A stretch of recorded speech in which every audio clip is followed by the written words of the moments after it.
Hi, welcome back to another hour with Crowder with me, your host Crowder. Like, share, subscribe, and comment. And if you're already a subscriber, go ahead and ding the bell so that you can get all of my latest podcast interviews every Tuesday. Today we got another good ass guest. Hey Kevin, what you doing? Hi. Hey, how you doing? I gotta get Nothing, just used to this chilling. Zoom thing. It's like 1 millisecond behind. Okay. Yeah.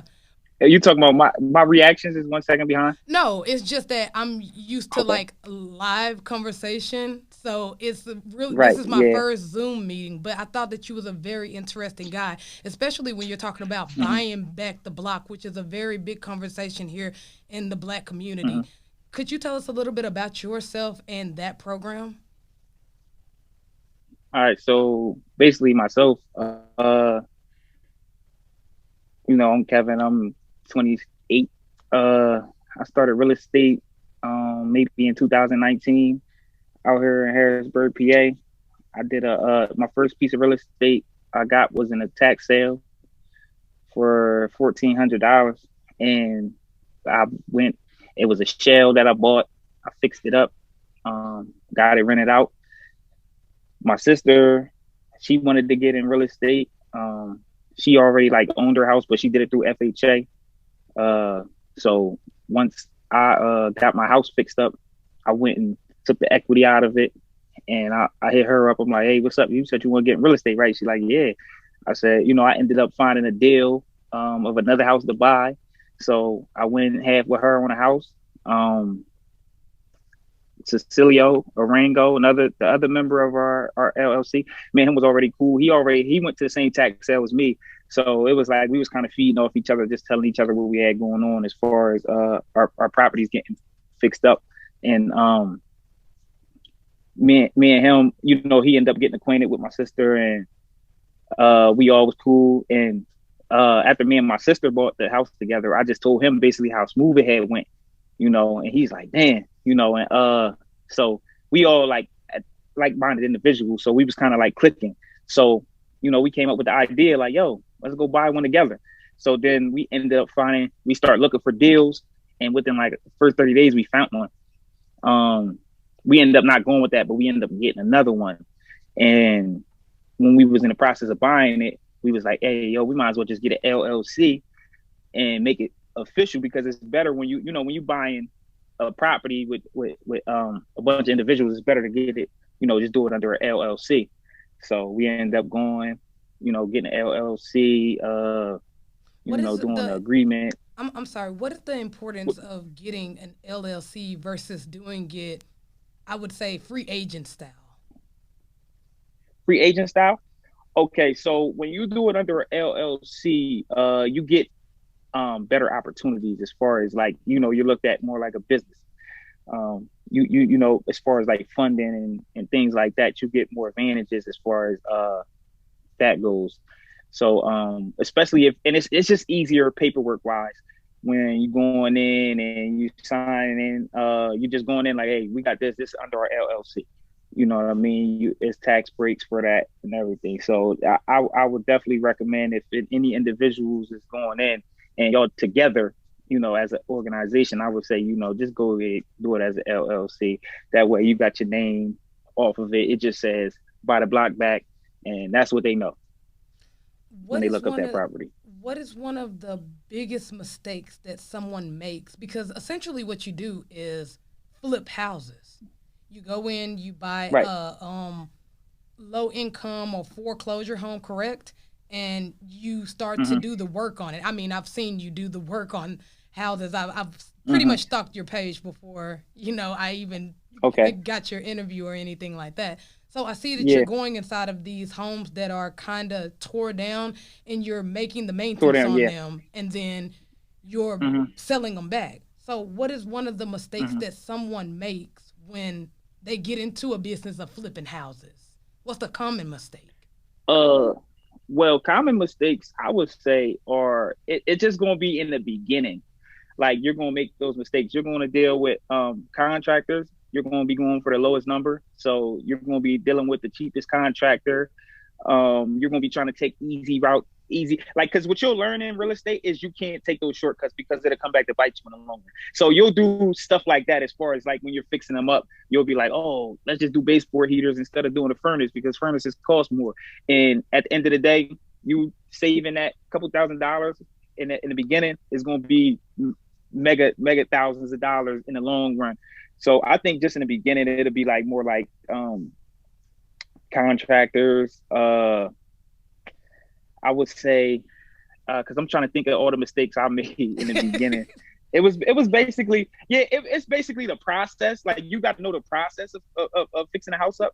Like, you know how to go about it, from top to bottom. You got to check the roof, the plumbing, the electrical. So you make those type of mistakes just learning as you go, because everybody's not just going to be like, hey, you just bought your own house. This is how you go about it, and just give you the game. So you got to kind of learn by yourself. So I'll say like you'll make the mistakes as like, just contractors and how you fix the house up in the beginning if you've never been around construction.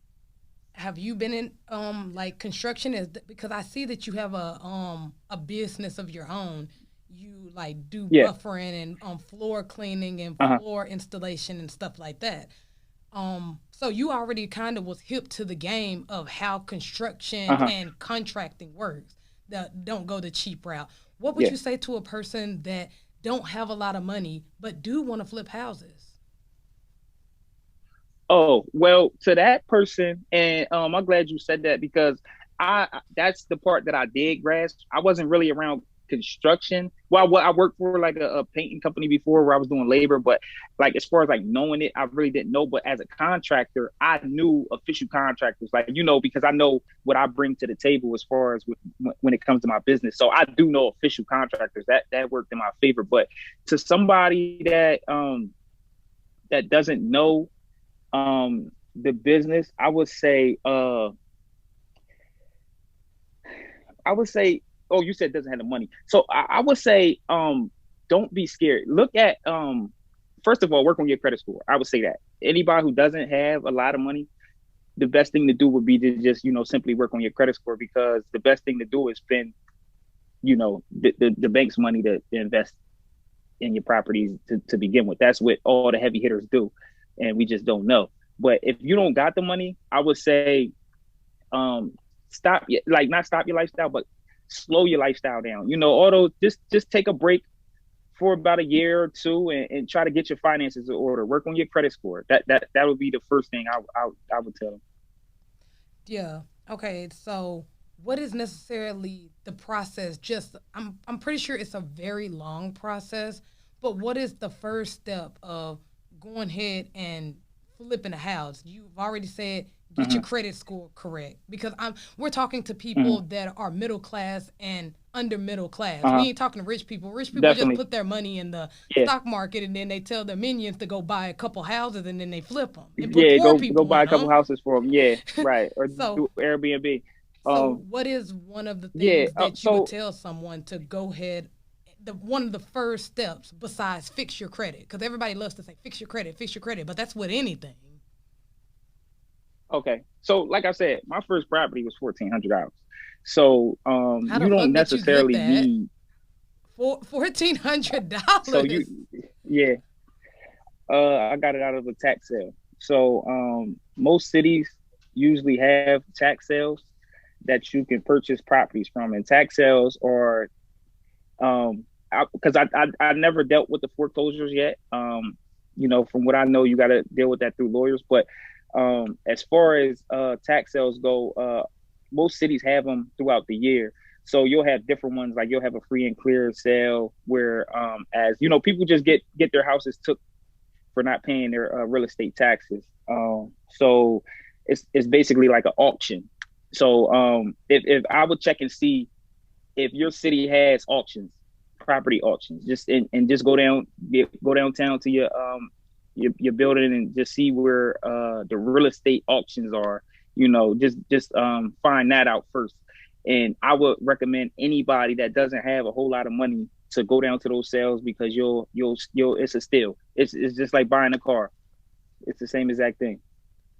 So that auction of You know, everybody know the car auction. You know that you go down there, you get a Right. hoopty, you come out with a lemon type deal, and that's the Or same thing with houses. you might, but it's not the same as a house. Really? And the thing with houses is this: they come out with a list. Well, this I'm only speaking for Harrisburg. I don't really know. I would just say that's why I said just check. But in Harrisburg, what happens is like a month before our auctions, they come out with a list of all the properties that will be on that auction. So you can actually pull up on those properties and check out what those properties look like.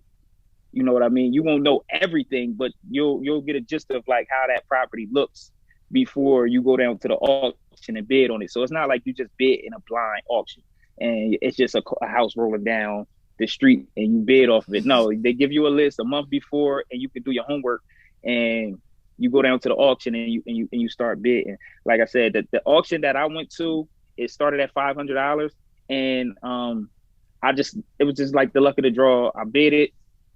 You got to pay for the land transfer, which might be a extra couple $100, and that's that. Okay. I do have a question. It's like, well, it's not really a question. It's more so like a statement. I was listening because I listen to a lot of real estate stuff.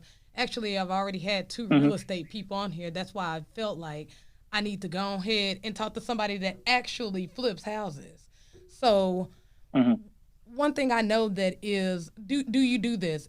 Did you decided to do this so that you could allocate that money into other parts of your life? You know, most people buy a house and then they don't live in the house that they bought off the auction. They actually do like you, go and fix it up and then use that money that they're going to fix it up to pay their own rent. How does that kind of work out? All right. So me personally, I'm just doing rentals right now. So I'm doing all holds. I'm holding all my properties right now. So what happens is I know what I'm going to make throughout the month off my properties. And once I already had my cleaning business for like 3 years now. But once I got real estate, that's when I was able to quit my 9 to 5 because I had that residual income coming every month. You know, I started to feel secure. So I would say for me, I'm a business owner and it's just my security. Like real estate is my security. And that's how it comes full surface in my lifestyle. Whereas it's just like, you know, I got my cleaning business. Cool. You know, I make what I make off of that. But the real estate, make sure that the lights are on. I can take my vacations and stuff like that. So I always keep my real estate to invest in more real estate and also to pay my bills. Now, going back to the auction.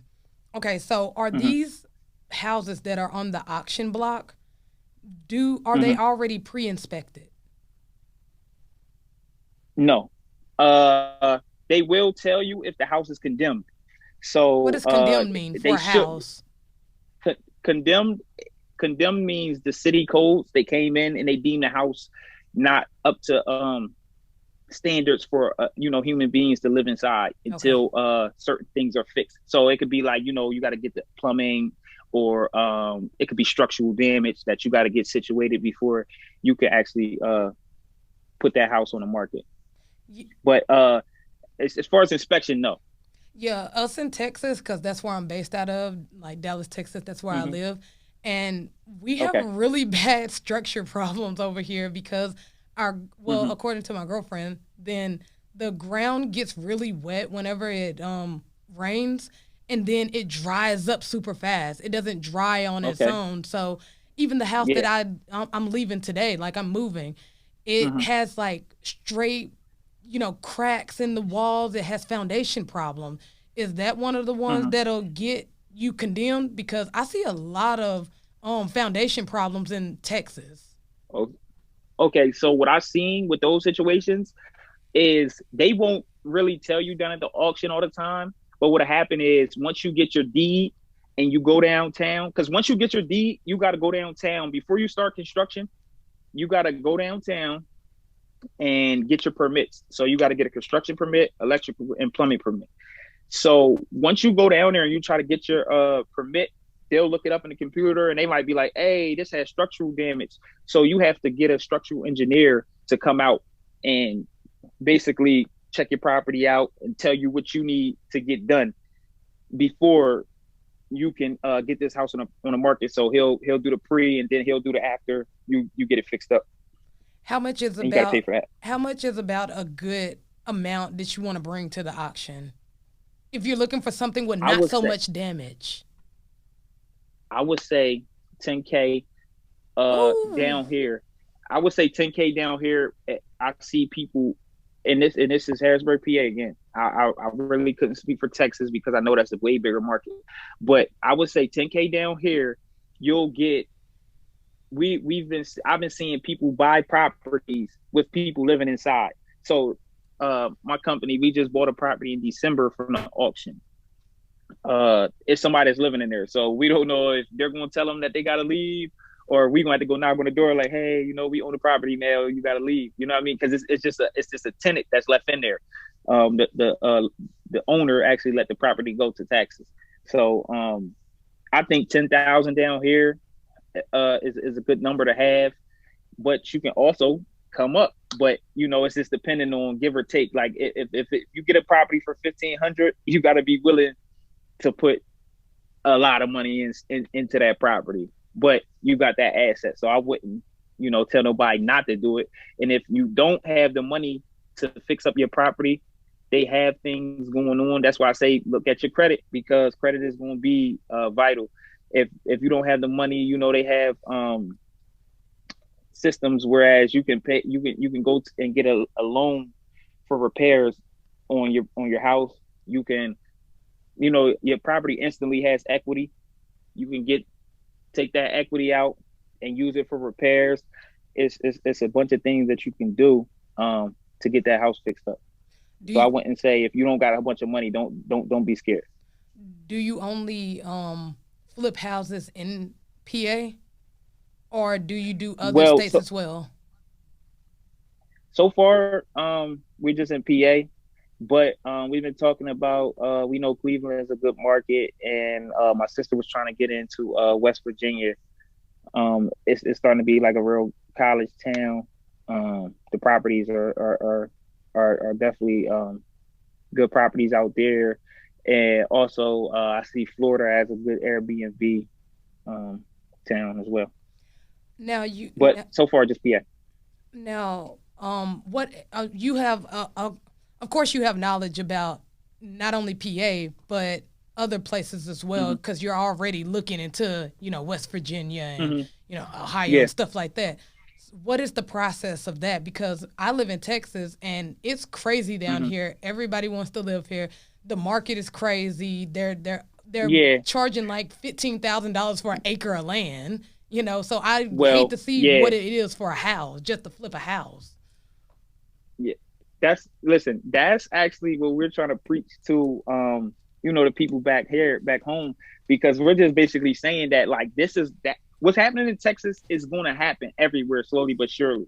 And it's the thing of the cost and values of properties and land. So it's actually a top 10 of real estate places right now.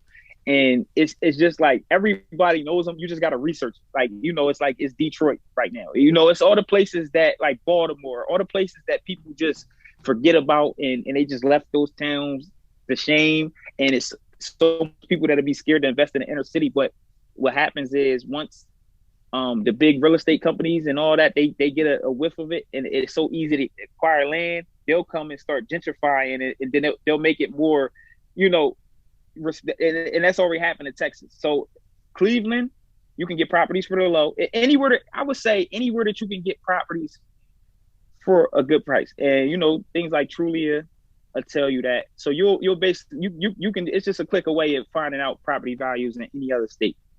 I'm glad that you said something about gentrification because that's a big, like you said, it's happening here. I'm actually working in the part of the city, which is Dallas, Texas, predominantly Mm-hmm. the south side and the west side of Dallas, where it's a huge Mm-hmm. gentrification process that's going on.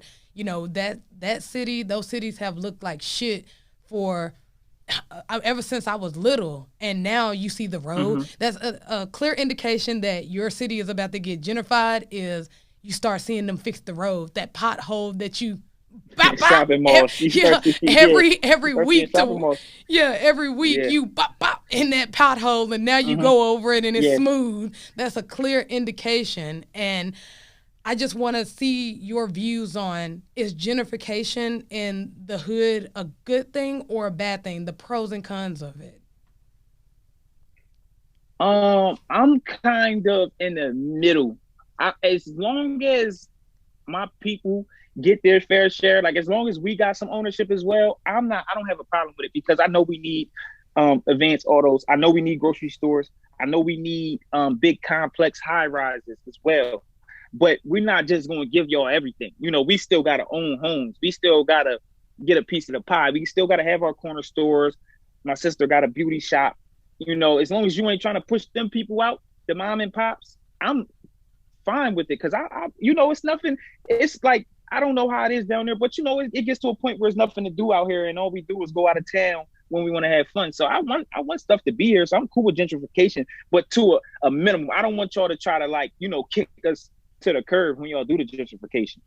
But that's exactly what's happening here in Dallas, Texas. Like Mm-hmm. like I said, like it'll be ran down A-frame homes, and now you're seeing them like build it up, and even so far as to offering I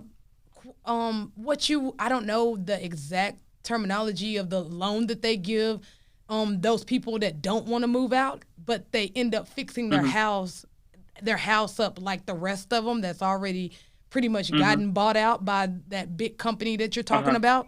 And then they give them a loan, kinda, and then they have to pay off the loan on a house that they've already bought, that's already in their family. Already bought, yeah. So I don't know about gentrification. Like I'm with you. Like if you're giving it to the people, if you're giving it to the people that's already living there, and you're giving them the opportunity to gentrify their own place, then I'm cool with that. But a lot of the times, it's not like that. These big companies come in and they push old people out, and it harms homeless people. I see it all the time. I seen it on Mockingbird. Mockingbird is like a prime street in our downtown district here. And it was a bench that homeless people would be on, and they put a statue of a homeless person. So it sounds kind of shitty, but that's one less space for a homeless person to be laying at night. Because you put a fucking statue there because you want the homeless people to be pushed out of there. You want them gone. You don't want, So it's kind of like a subtle way of getting them out. Like, because we know that you're a businessman. You know that art brings up the value of your city, and nice houses bring and things to do. So if you got things to do, you got art in your city, or you have nice houses, that brings the property value up.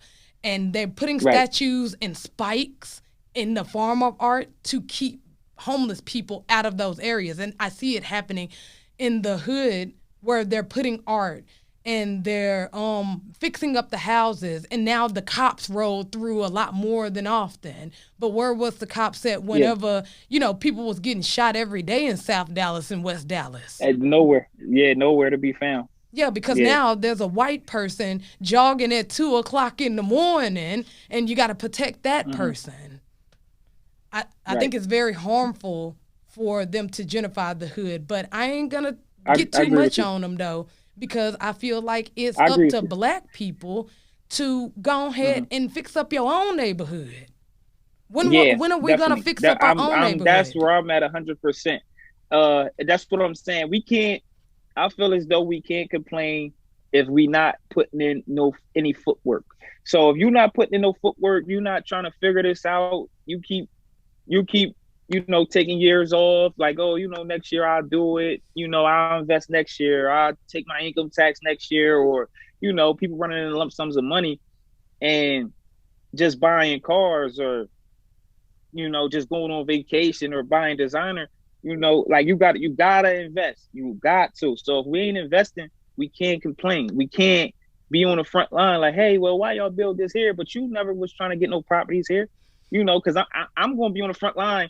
One of those, them homeowners, when they trying to put everybody out, like, no, like I'm keeping mine, like, or I want to be one of them people, like, no, I'm gonna be on the news when y'all, try to kick me out and y'all do that to me. I heard that they can kick you out, like through laws, they can kick you out, kind Uh, of, sort of. it's something called eminent domain. I don't know how true this is because I never seen it done, but I know some things, some games that they do play because this did happen in my city. Uh, it was like they was I don't want to really say no names. It was some people downtown that was that was high up downtown, but they was like sending in city codes to people's properties and getting their properties taken. So what I told you about condemned status is basically like that's what they was doing. Like, oh, well, this property is not fit, and they was condemning those people's properties and taking them, and in turn they was keeping them for themselves. You know what I mean? So their real estate portfolio would be up. So I know that they play like that. I know that's one way that they do it. So basically, playing good cop, bad cop. We're gonna send our Right. people. Yeah, they'll just send city codes. Yeah, they'll send city codes down there and make up something. Oh, well, listen, you know, city codes just made up a new thing, your electrical line and this, that, and the third. So, a lot of times people don't have the money to fix that thing, the things that city codes are saying that you need fixed. So basically, they would pretty much just send whatever, most of the Yeah. codings that would condemn your house. And because these are Hmm. older, maybe A-frame, maybe was born, I mean, not built back in the day, then it probably do have Hmm. some stuff that could condemn your house. But, Yeah, you some know, stuff. Yeah, but they make new codes, it seems like, every day.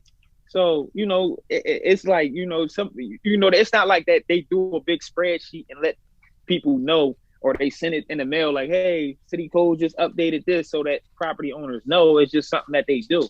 And you don't even know. yeah, that is really crazy. One of the questions that I do want to ask you is how is one of the ways that you go about protecting your investment while Mhm. flipping houses? Uh well, like I said, now uh it's just making sure that my properties are up to code, that I'm doing everything by law, so that because I know that's the only way that they can take my property is by law. So I'm just making sure that I pay my taxes. I'm making sure that everything with the property is up to city codes. What type of grants or loans? First of all, go over grants. The, I heard that Hmm. a grant is something that you don't pay back, and a loan is something that you have to pay Hmm. back. What are some of the Okay. grants that you can get as a starter flipper? Well, as I know about, like, the grants that I know about are they're more like for nonprofits. I know nonprofits get grants the easiest as far as when it comes to property. You got to be actually like doing something in the community. So that's what we're looking at, because we're looking to fix up the neighborhood and do like affordable housing. But you got to have something going on. Like, it got to, you can do a recovery houses. You got to come with a plan when you got to, pitch. You got to make your pitch to uh to the grant people. Um, to get grants. So I know that you got to be doing something though in the community. It can't just be like, hey, I want to get in real estate and you give me a grant. No, you got to be actually doing something. And as far as loans go, uh, it's depending on what you want to do, because you got the FHA. So whereas you can go and get a loan for a house, that you want to live in, and then you got the loans to you got to fix it. You're fixing flips, and also what people can look into is hard money loans. It's a little bit more dangerous. The interest rates are higher. You got to pay them back faster. But uh, hard money loans are for people that are definitely trying to do flips. It's hard money loan people everywhere. Um, what they do is, like, the interest rate be like from like 8 to 12%. But what they do is they give you the money. You go over. You find a property. You go over how much it's going to cost you to acquire the property, and what are the fixed costs and things like that, and they'll loan it to you, and you got to pay it back a lot faster than a FHA loan, which FHA loans are like 15 and 30-year mortgages, stuff like that. What should the interest rate be at? Because you said 8 to 12%, and that's high. Oh Is that a well, it high shouldn't be rate? 8 to 12%. That's desperation, but it's actually not always desperation because people use the hard money. If it's people that win from hard money, and then it's people that fall victim. So it's just depending on. I wouldn't say get hard money if you're just starting out, but if you're in a game and you know the real estate market and what you want to do, I would say go ahead, get some hard money, and it's going to work for you. And but the typical rates are around like 3.5 right now. It's in the threes, and 4% being the highest. So if you're gonna get like an FHA, it's around there. Yeah, that is high. Now that you say that the interest rate is typically at 3 to 4, Yeah, 8 is it's listen, crazy. listen, 8% is crazy, but sometimes you gotta do what you gotta do. Like it's in a moment. It's like, yo, like if you can come walk away with 60,000 from 8%, but you just gotta have a plan. And I would advise people to get a mentor if you want to go into that lane. Don't just jump into that lane. Get a mentor. Well, they got you. Uh, Listen. They can get me. They can get me. I don't mind giving out no game. I don't mind giving out no game. Isn't it crazy that people want to pay, like they want you to pay for knowledge? It's like the black community is doing so bad right now with just knowledge. Like we're just now figuring out how to work, make our money work for us. And then there's always some asshole that want to be like, here's my class. And I seen your video about like how you Yeah. basically downgraded your charges for the program that you're in because you was like, hey, it's a pandemic Hmm. and I only want to do this for $50. I'm giving you lots of game for $50. And it's a lot of people that would Yeah. charge for that knowledge that you got to flipping Way more. houses. Yeah. And listen, it's crazy because I got a lot of flack from that from like people in my support system or people that I deal with. They was like, yo, this is too low. You giving out all that for free. Like, you know what I mean? But I was just like, it ain't really about that. It's more like something that I want to do. You know what I mean? Like, I ain't really like pressed about the money part of it. It's just like, I just want people to, you got to apply yourself. If you're willing to pay $25 to get $1 million worth of game, that do that. But I mean, when you start saying 250 and $1,000 for this, it's a little crazy. Especially because we're already so skeptic of ourselves.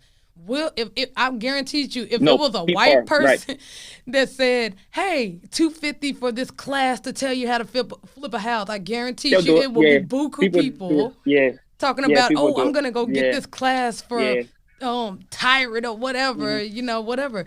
And then a black person says, and Hmm. not only say it, but lower the price of it, even with all the same information. Then it's like, I don't know about that. Why do you think that people are so Right. skeptic of getting into the field of flipping houses? Because you don't, and I was just talking to my homie about that yesterday. It's because you don't. It's not definite. It's not a definite situation. Like people will rather buy drugs than flip drugs because you kind of can like count your money from the rip. But when it comes to flipping houses, you got to think it's a lot that comes with it. So like putting in footwork first and foremost. Now, especially nowadays, like it's like what I gotta go find contractors. What I ain't gonna make my money back for 5 years, or what I ain't gonna make my money back for 2 years, or what is like if you would tell somebody, listen, I guarantee you, if you give me $15,000, it'll turn into 30 in 60 days. They'll do it.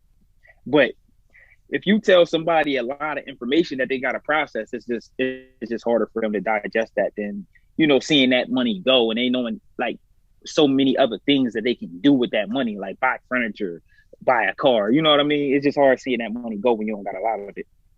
Yeah, I feel that because I hate parting with my money. Every time I gotta pay Yeah. somebody or a bill, I'm fucked up about Oh, it. it's bad. And so now you're sitting up Yeah, there it's saying bad. that I'm not gonna I'm see with my you. money for 2 years, 5 years. Yeah. But I think that Yeah. stands with the fact that we don't understand how money really worked. Because back in the Hmm. day, you could save.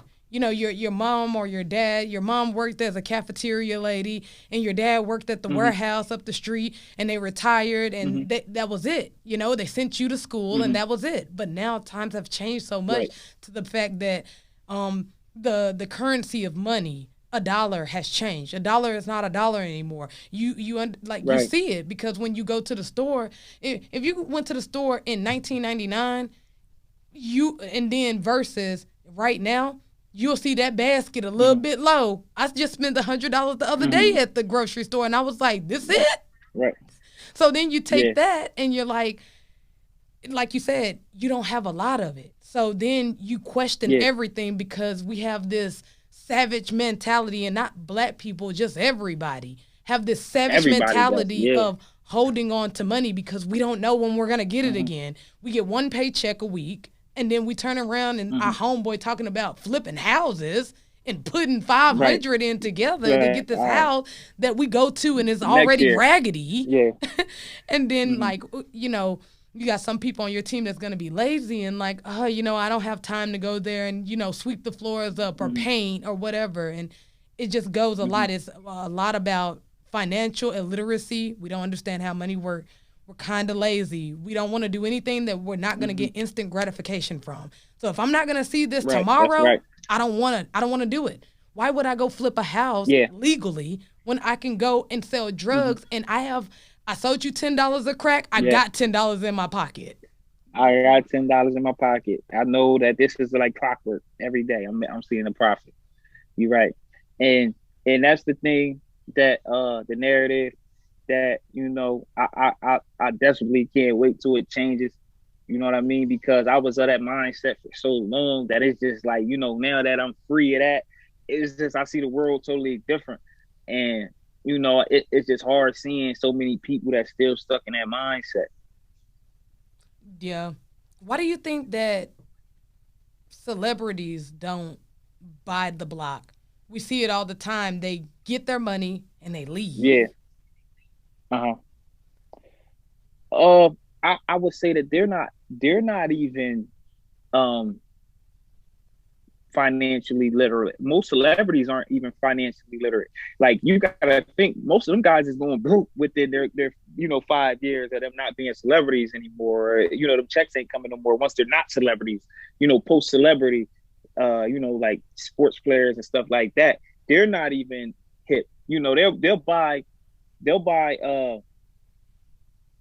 $200,000 chain, and that could have been, 20 properties.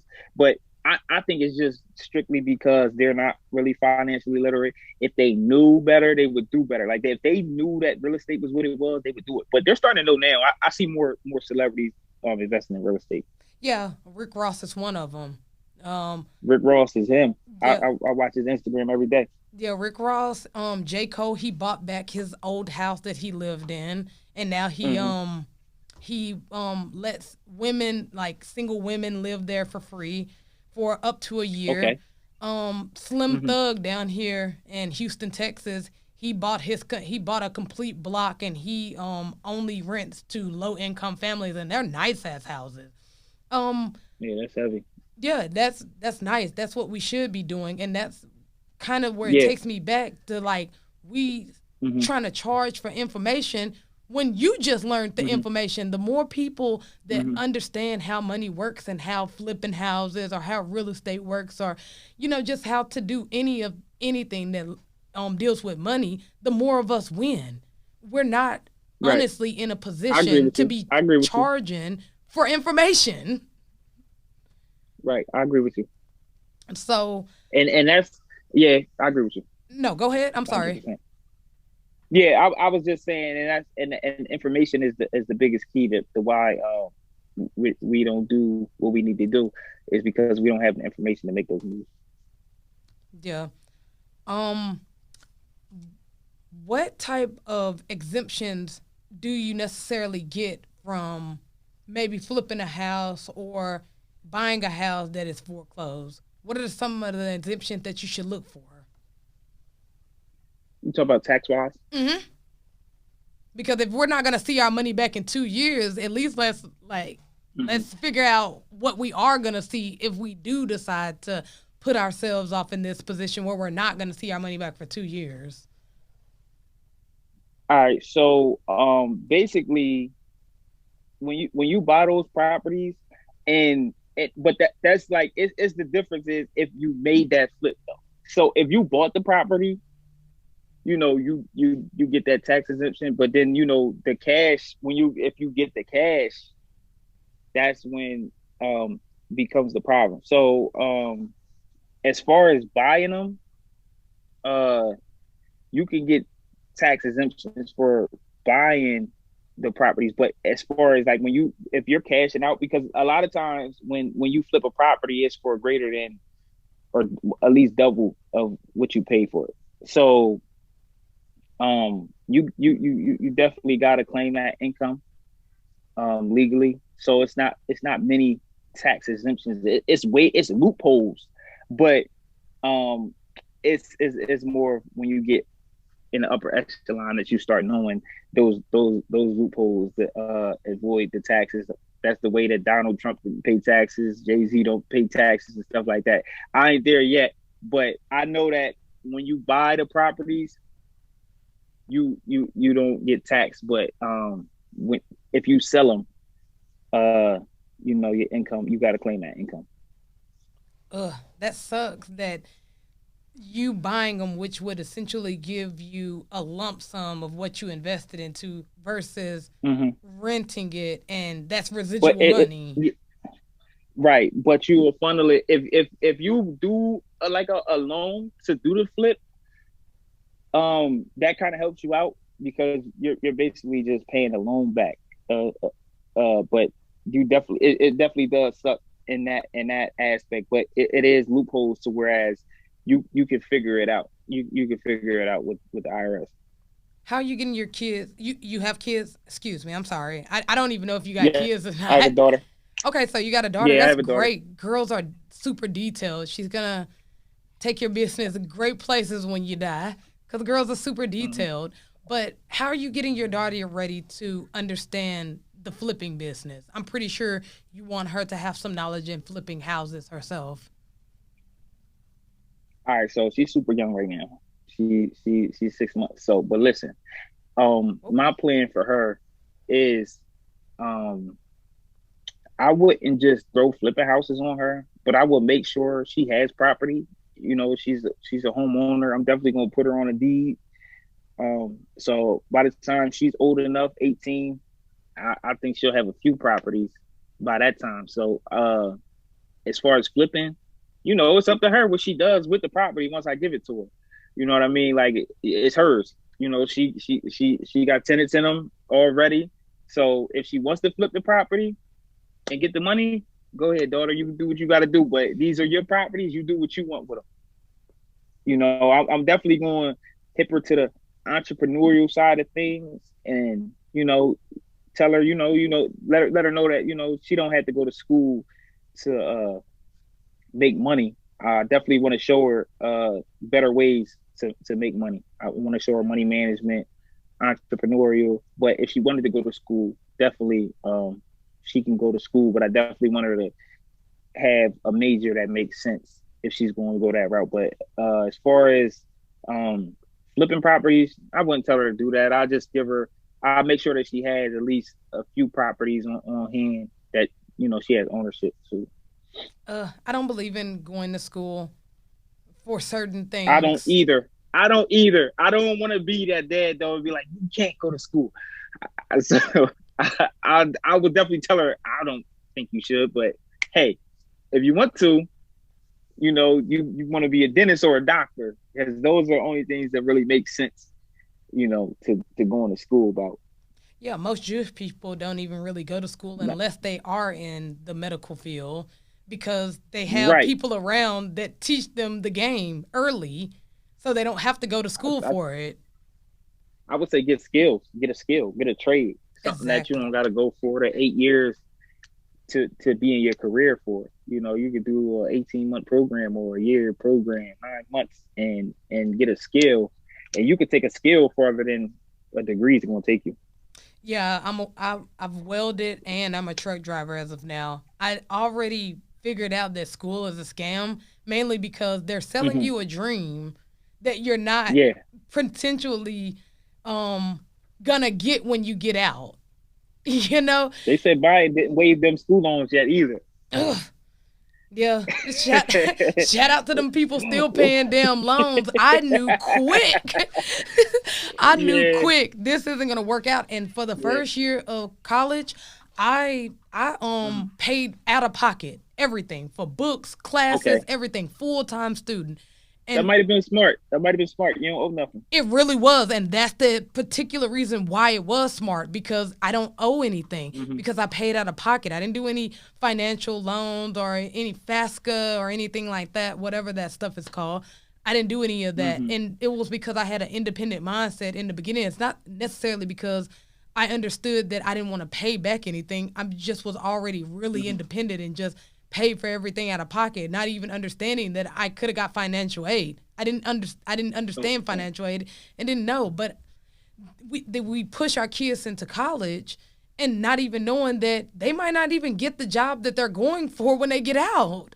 Definitely, definitely, because they're giving it to the best equipped, and well, whatever they say is the best anyway.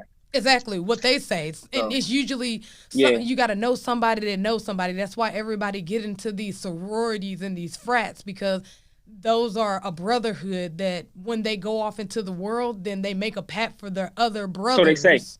Yeah, so they say, so they say. I mean, I got friends that I seen go to college, and I don't really know the ins and outs of their lifestyles really, but we're old friends and when I was a kid growing up, and I don't see like anything majorly change in their lifestyle from being in those sororities. You know what I mean? They only can do what they can do. So if you ain't in a sorority at Yale or Howard or Harvard, you know what I mean, like one of the top schools, then I don't really know if that sorority is gonna work out, because the lower level schools, maybe your people ain't really in a position. So exactly. to put you in position anywhere, you might got to move. Like you might not want to move out of your city. You might be like, yo, what can you get me down here? And I just don't. Me personally, I don't want my kid working for nobody. You know what I mean? I want to do the working now so that she don't got to do that later on. You give me Dame Dash vibes. You're familiar with Dame Dash? Okay. Yeah. They- Am I? Yeah, you give me Dame Dash vibes. He's one of my Yeah. idols pretty much. He doesn't believe in sending your kids off to school for somebody to teach them and give them a piece of paper and say, "Here, you're smart. Here, go do whatever," because those Right. jobs are not Yeah, I like that. I guaranteed. like that.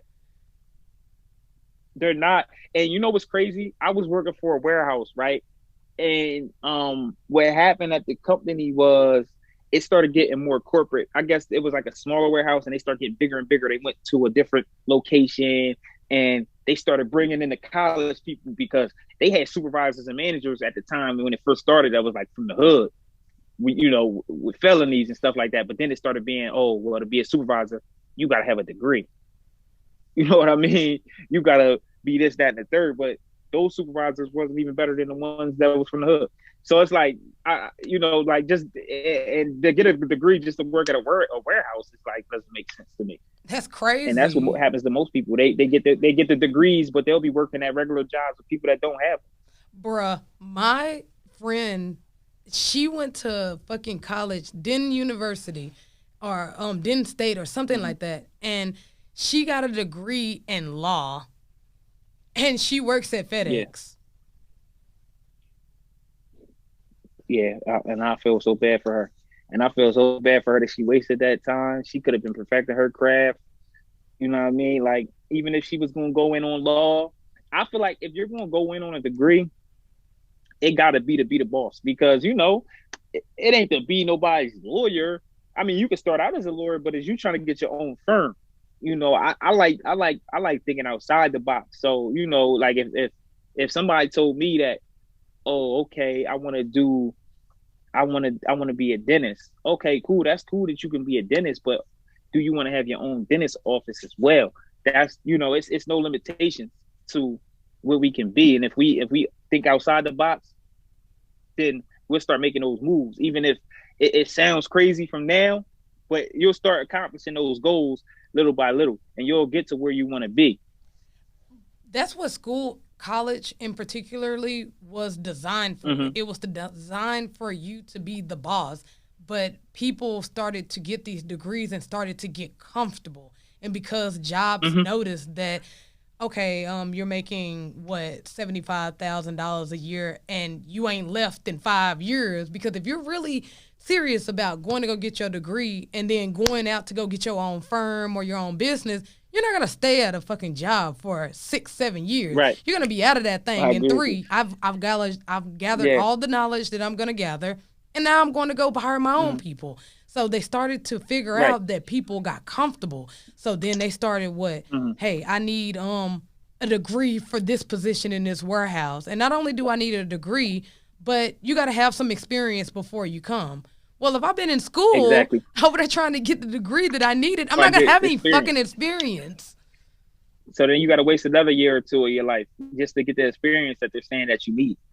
Yeah, it's all just a big cycle to create debt in your life. It's a game, and to create that, right? Because you'll be working, and let's say you got a nice salary at 75,000, which some people would say is a good salary, Yeah, that's pretty but good. it's pretty good, right? But once you get 75,000, you do what? You're like, okay, all right, I'm gonna go ahead, I'm gonna buy a house. Oh, I'm like, you can get approved for like 400,000 on that. You're Yeah. gonna get that. Then you're gonna get the car you want. It's gonna be worth like 40,000. So that's when people start making those mistakes when they get those good jobs like that. I feel like those jobs is just stepping stones for you to get in position. I would say let that job put you in position. Don't use that job. Don't use that job to fund your lifestyle. Just use it to save money. But I know people that I know a guy that did 10 years in jail, and he came home and started a cleaning company and made 6 figures on his cleaning company. So it's like, you making 75,000. You went to school. He didn't. He did a cleaning company and he made more money than you. Yeah. I do want to ask a little bit about your business that you do now. Is that something that you still do? The Okay. guider Yeah, cleaner? definitely. Yeah, definitely. Yeah. So are you still doing that and you're flipping houses? Why did Mm-hmm. you at that point when you was over there cleaning carpets and cleaning floors? And it's not like you're a janitor or nothing, because I don't want people to Mm-hmm. misconstrue that you're a janitor. You actually like have Mm-hmm. shout outs from like celebrities I seen on your page, Mm-hmm. and what was the day that you decided that, okay, I don't want to just clean floors. I want to do something else. Uh, because I've been already, like, people already, like, it was a guy that been already was kind of like putting real estate into my head. He was just like trying to drill it into my head. So I had it on my list of things. Like when I sat down and I just looked at, like, because let's be honest, if you ain't rapping in sports, it ain't too many other ways that you can, get rich if you really want to be honest. So um, I'm not an entertainer. I don't play sports, so it's like, all right, cool. Um, I was just, I had some time to sit and think about which routes I wanted to take, and like I told you, it was a guy who was just already drilling real estate into me, and he was just like telling me, like, yo, listen, real estate is it, and I kind of respected his opinion. So I'm like, all right, cool.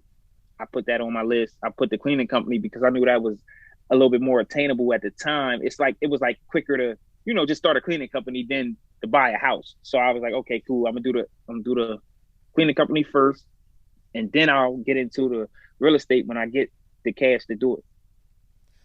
Okay, so a lot of the times, and there's been a couple of back and forths often, especially like the podcast community, about ownership and Okay. partnership.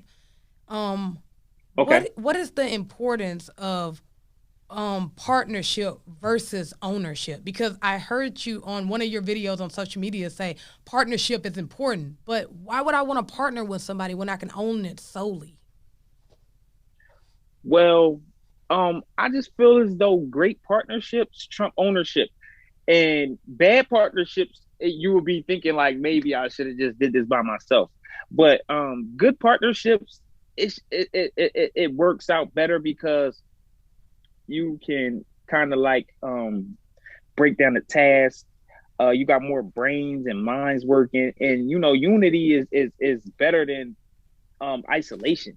You know what I mean? Like I feel like if more people work together, we have a better economy. We have better neighborhoods. Like if people could get together and actually like you know work together. So I would say partnerships um are better only if you got a good team of like-minded individuals. If you don't have that, then I would say, yeah, it's better to just do ownership by yourself, and you'll still see what you need to see. But I've seen both worlds. I would say um, partnerships have their downs, you know, because then you got to respect other people's opinions about situations, and you gotta like, you know, kind of be more humble.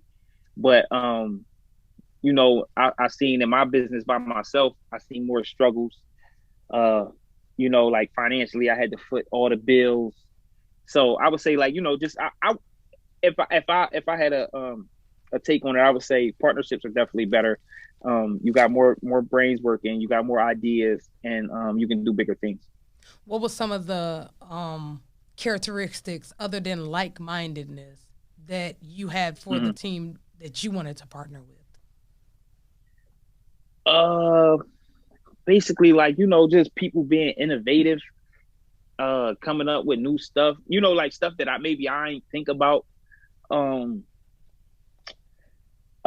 Honesty, uh you know, just trust, being able to trust people like you know, like just you know, like you know, like you got people that's just you know, like you just can't trust them, you know, because you know we dealing with money now. So it's like you know, I was looking for people that I could trust as far as like money wise. Um I would say yeah, that was basically it. I was just looking for innovation and people I can trust, people that can come with different ideas that I don't have. Well, you're definitely a man for your people. You're definitely a man of your city. And it seems like you're doing really good things over there in PA. I'm pretty sure they're very happy for you to be from their city and doing the things that you're doing, especially because you're doing it for black people. But I do have a new segment of my show called the Five Rapid Questions, where I ask you an Mhm. either or question, you Okay. and you pick one, no explanation. Hmm. Do you want to participate? Yes, ma'am. Boom, here we go. Would you buy back Beyonce's block or Drake's block? Hold on. Do I say either or do I say I just got to pick one? Yep, you got to just pick one. Beyonce or Oh, and Drake? no explanation. No And no explanation. explanation. Mm-mm. Beyonce for sure. Flip a house in the No question. U.S. or another country? Another country. Okay, clean up the floors for a celebrity party or a stripper lounge? Stripper lounge. Flip homes for a home to create a homeless shelter or a single woman? Single women. Flip a house for rent or to own? Rent. Boom. There we go. And that is your five rapid questions. Please shout out your social media where everybody can reach you at and any information that you want to give the people to get in contact with you. Okay, so my social media is my name, Kevin Guider. You spell Guider Guider. You can find me on Instagram or Facebook. Buy the Block Back LLC on Facebook and Instagram. Guider LLC. Guider LLC Cleaning on Instagram and Facebook. Uh, you know, I definitely got to shout my team out. Lene and Curcilio. Um, I want to shout out my team on cleaning. You know, we killing it right now in the pandemic. Want to shout out Harrisburg, PA. We on the podcast down Dallas. So you know what I mean. We gonna big him up. We gonna try to run it. I want him to run it up, and that's that. For sure, man. Thank you for what you're doing for the community, not only where you're at, but where we're at, because essentially it's going to flow over to every city, especially where you're at. Thank you for joining An Hour with Crowder, and we're out.